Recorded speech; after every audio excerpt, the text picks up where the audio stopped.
So, magandang umaga mga kasabay. Update ko kayo sa mga alaga kong labuyo at sa mga huli ko ngayong season mga kasabay. So, mga kasabay, ito pala si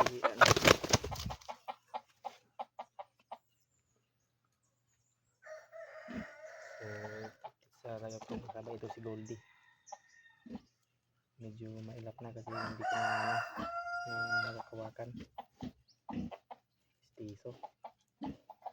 Ito yung sumasama sa mga kasabay sa bahay namin.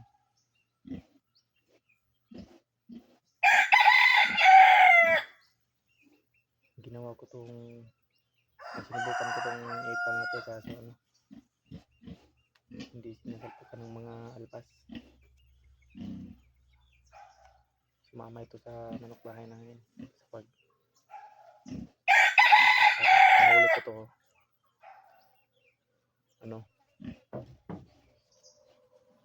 natutulog sa taas ng puno doon sa loob ng aming net. Sumama siya sa mga alaga naming manok. Stiso na to mga kasabay.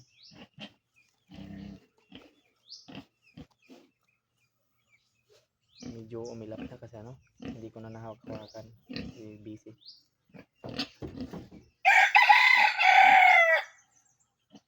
Ang ganda, medyo malaki yung katawan, bulang na din, taas ng tahid. Yan yan.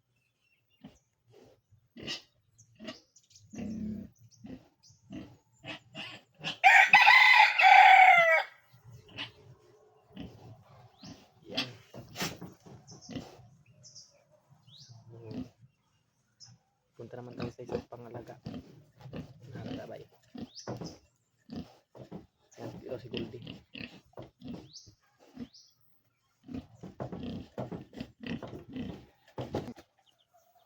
Ito naman si Talisayan mga kasabay. Nasakit siya kaya ito ang mukha niya. Sugat. Kung tawagin ito sa amin, tabukaw. Breeding ko ito mga kasabay. Yung ama nito pure na labuyo, kaso kinain ng aso. Tapos yung ina nito hindi sa labuyo at bantam. Ito yung itsura, Talisayin. Tapang nga sana ito sabay kasi ayaw nang lumaban na nagkasakit. Sayang. Kita natin patapangan ito mga kasabay. Bukan natin itong anahin. Ito rin pangati ngayong season. Bata pa ito. Sayang.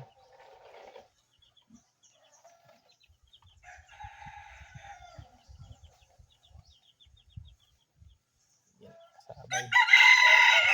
Hindi. Medyo balik na ito yung lakas. Pinainom ko siya ng gamot. Kaya lumabas ng mga sakit-sakit na sa katawan. Yan. Ang veterano kong pangati mga kasabay. Tres Marias. Yan, papalo na.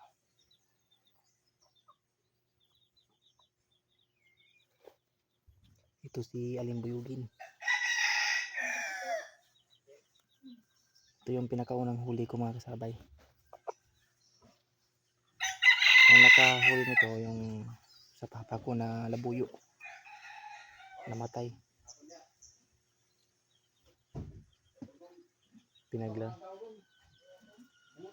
Pinaglaruan ng aso namin yung nakawala, sayang.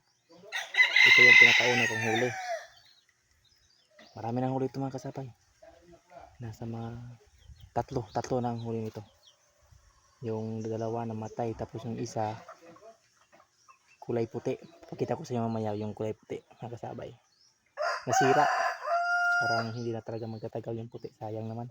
Ang ganda sana kaming breeder. Ito, napakagandang alimbuyugin mga kasabay. Sobrang tanda na rin. Ayan o. Napakabait nito mga kasabay. Tingnan mo yung pahid mga kasabay. May itsura. Tingnan mo yung dibdib. Ayan, napakaganda. Ayan o, sa kamay ko lang.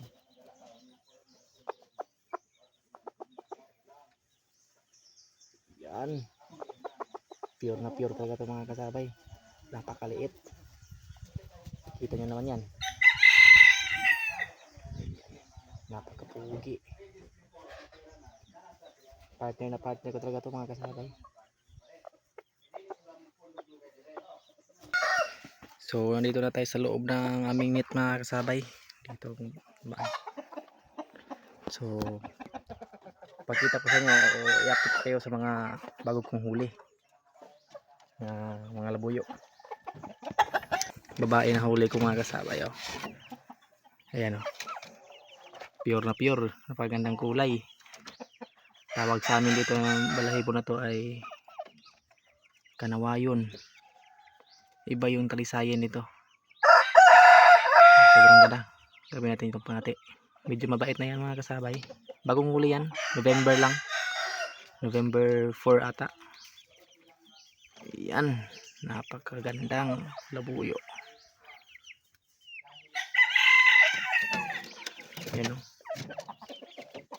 Ito gawing breeder. Tapos ito naman mga kasabay, pinakauna kong huli ngayong season. Ayan. Pwede ito gawing pangati mga kasabay. Yung dalawang paa niya magkabilaan, puro may buong kaliskis. Ayan, kapugi.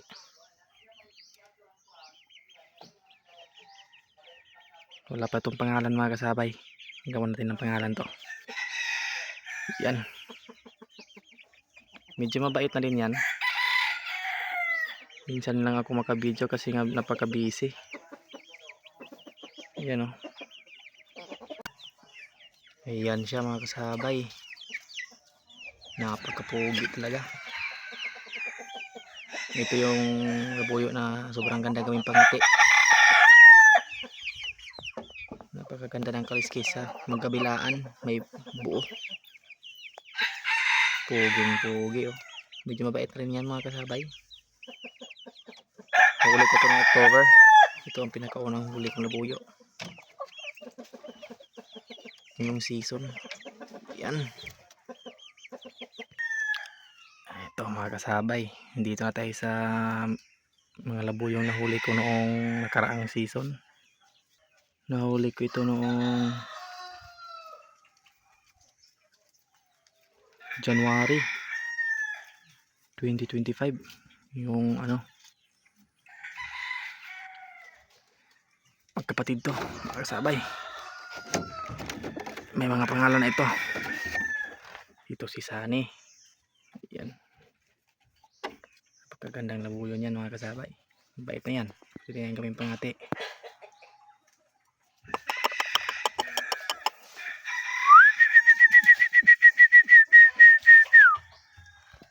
Pure na pure talaga mga kasabay no. Pangalan niyan ay Sunny. Kasi yung balahibo niya dilaw, tapos nahuli ko siya sa kasani din, kaya Sunny.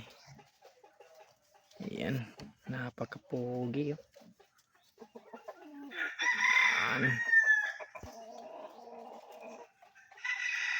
Ganda, bait na yan mga kasabay. Punta naman tayo sa kanyang kapatid niya ay alimbuyugin. Ito, napakapuging alimbuyugin. Ito si Pahak. Yan, tinawag ko itong Pahak mga kasabay kasi tignan nyo naman yung kanyang palong,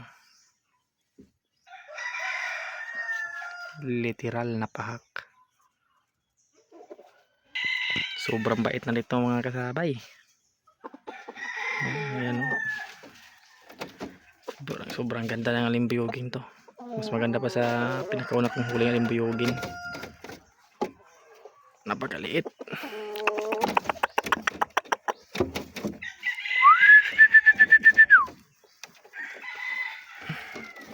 Ito yung mahirap, walang taga video. Ayan. Harap ka.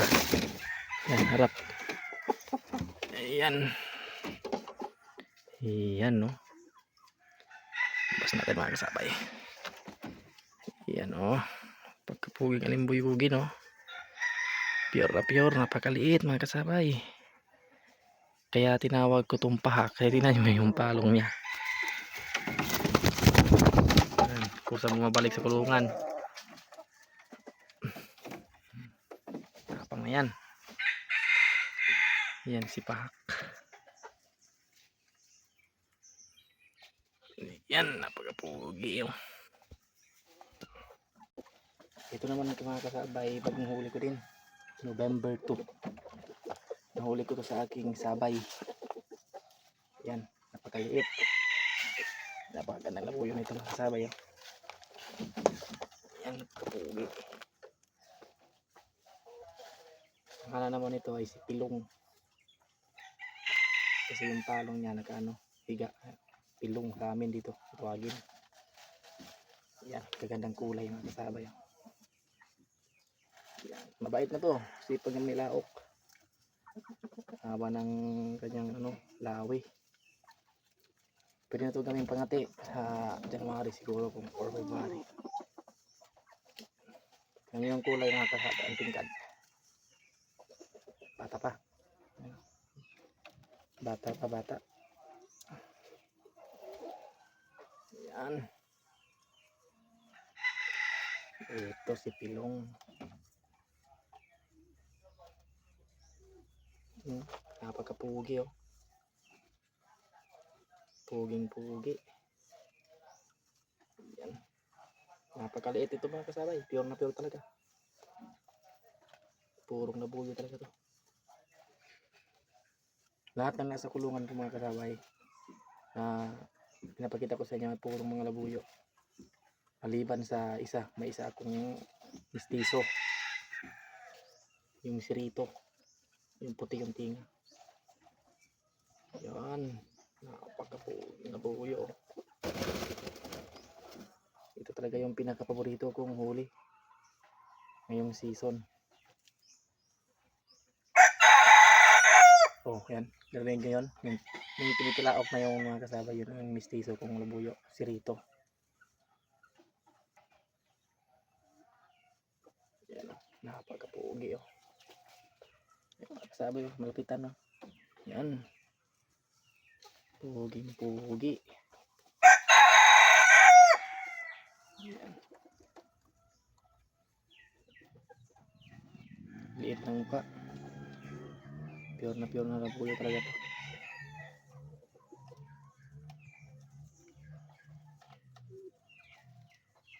Balikan natin sa kulungan mga kasabay.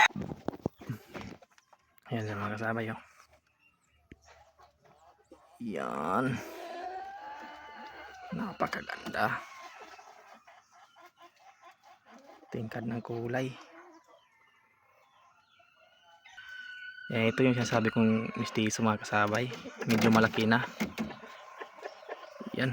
Pwede na gawing pangati. Napakabait. Lumaki yung palong dahil sa kulungan.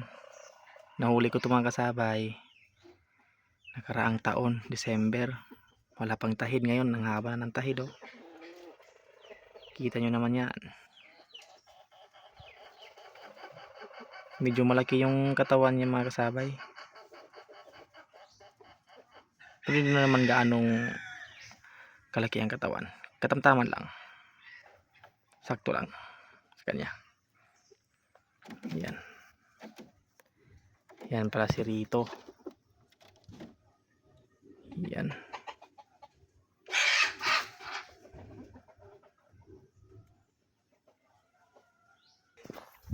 So yun yung mga alaga kong labuyo mga kasabay. So punta